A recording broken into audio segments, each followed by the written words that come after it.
بسم الله الرحمن الرحيم، والصلاة والسلام على رسول الله وعلى آله وأصحابه وأتباعه إلى يوم الدين. أما بعد، خواهي گەورە تاعات و عیبادەت لا وەلایەکمان قبول بکە إن شاء الله.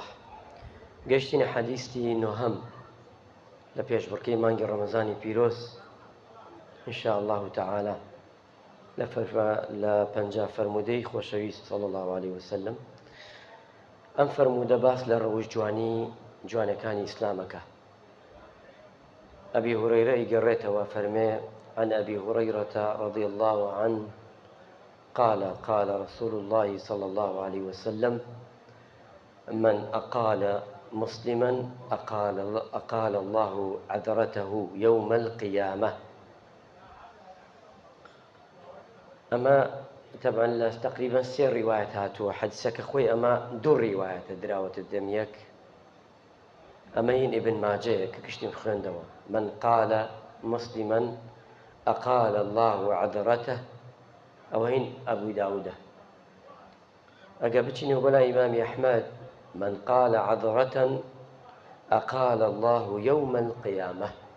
هرسيكي صحيح، بلا مما أو نصمان قرأ: من قال مسلما أقال الله عذرته يوم القيامة.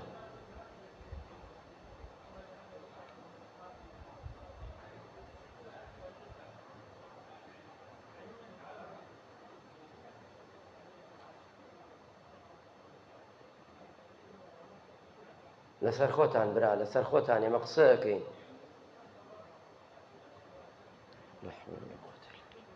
واتە هەر مسلمانێک، هەر کەسێک خاتری کەسێکی گرتبێ لەبەر خوای پەروەردگار، خوای پەروەردگارش لە قیامەتا خاتری ئەگرێ.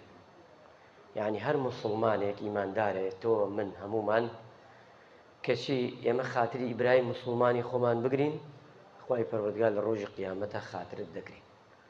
ئەمە یەکێکە لەو سیفەتە جوانانەی کە ئینسانی مسلمان، ئینسانی بڕوادار جێبەجێ بکە.